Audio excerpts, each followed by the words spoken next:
I'm Eric Novak, and look, there's yet another all-new subcompact to review. Beside me here is the 2021 Kia Seltos.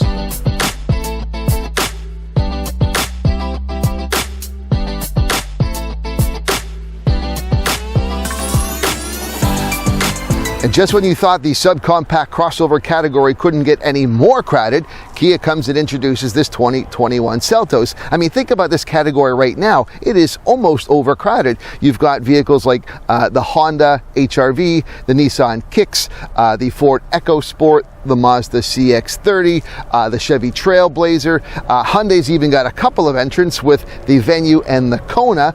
And now we've got this Seltos. If you are going to get into a really crowded category already, you probably have to have some differentiators involved. And if you're going to sneak another one into Kia's already large lineup of crossovers and SUVs, you probably have to find a niche for it. I mean, look at Kia's lineup already. Everything from the Telluride to the Sorento to the Sportage to the Kona to the Soul even, and now the Seltos. It's a crowded space.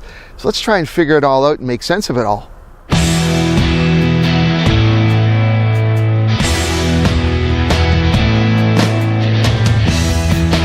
The design team behind the Seltos will tell you that there is a commonality at play between it and the much larger Telluride in terms of exterior design. Now, I'm willing to go along with the fact that, like the Telluride, the Seltos is built with a more upright stance, but I'm not sure I can see anything else in it that borrows from the Telluride per se. What I would concede is that there is more of a rugged and better defined presentation here with the Seltos when compared to its other siblings, the Sportage, Nero, or Sorento. Up front, the harmonized grille and headlamp design featuring full LED beat lighting that's on my SX tester is certainly eye-catching. And in the back, the tailgate garnish, which connects the rear lamps and the sculpted dual exhaust outlets via chrome trim, do indeed give it a bit of an upscale look overall.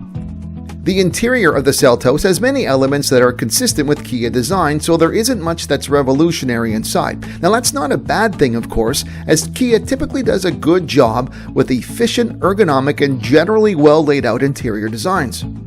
The 10.25-inch wide center touchscreen available on the top SX trim is easy to use with knobs and tactile buttons aligned just below it. There's an 8-inch center display in place on lower trims. The SX trim also comes equipped with an 8-speaker premium Bose sound system with an external amplifier in the rear, as well as their sound-connected mood lamp feature. The mood lamp is a bit gimmicky, but my kids seemed to like it when we drove at night. The high roofline does create a feeling of more interior space than one would expect in a crossover of this size to have. Curiously, Kia does not have a published figure for interior passenger volume, but I can attest that it does feel rather roomy. Front seat passengers have 41.4 inches of legroom and an impressive 40 inches of headroom available. Second row passengers have 38 inches of legroom and 38.4 inches of headroom, which are also both impressive respective of the vehicle class the Seltos occupies. Rear seat passengers even have the ability to recline slightly, giving an even stronger impression of spaciousness overall.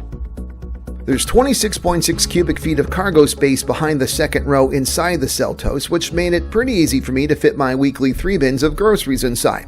Put the rear seats down, and there's a somewhat cavernous 62.8 cubic feet of cargo space when considering that this really is a compact crossover. One of the more contentious things that we've seen over the past few years has been auto stop start. In the beginning, the auto stop start that we were seeing in cars were very herky-jerky. They were disruptive. You definitely noticed it. It was not part of a fun experience, even though it did help with fuel economy. They got better with sort of improved the next generation auto stop starts. Now here in this 2021 Seltos, I'm not sure what we're dealing with here, but I'm not liking it as much as I've liked some of the other more recent vehicles that have this. It just seems in this car especially, maybe it's paired with the DCT. I don't know exactly why, but it has been disruptive more so than usual. There were a couple of times when, and I think where I really noticed it was in moments where I had to just briefly stop in traffic and it disengaged and re-engaged again. There was a couple of times where I wasn't even sure I was back in gear. So that's one thing I'm not loving about the Seltos is the auto stop start feature, which was fine just now, but I've had a couple of experiences that I really have not enjoyed.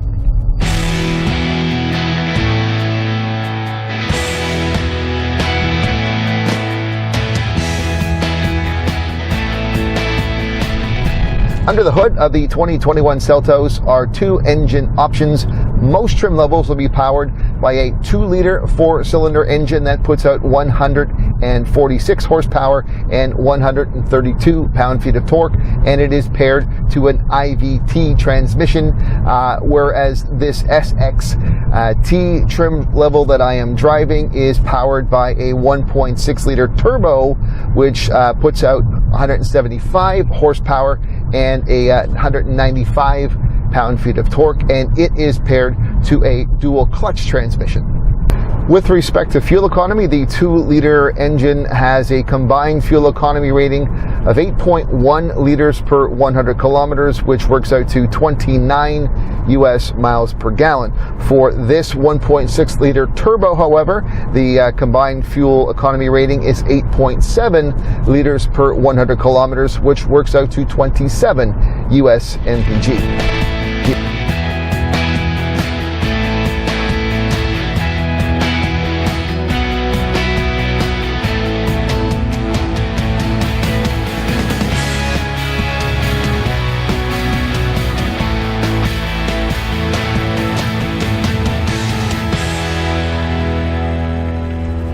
So has Kia done enough with this 2021 Seltos to differentiate itself properly in a very crowded segment?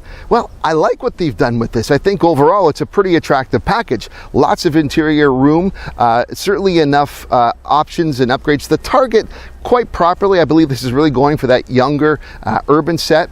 It's priced right too, a couple of engine options. Overall, I think they've done a good job at creating an appealing vehicle. Now it's really up to potential drivers and buyers to see if they've done enough to make it a competitive and even leading entrant in this really tight subcompact crossover category. I enjoyed it. Now we'll see what everybody else thinks as it becomes available in dealerships all across North America. That's it for this review. I'm Eric Novak. Thanks for watching. There's plenty of ways for you to keep connected with me, so check out some of my social media links, suggested videos, and I'd really love it if you subscribe to my YouTube channel.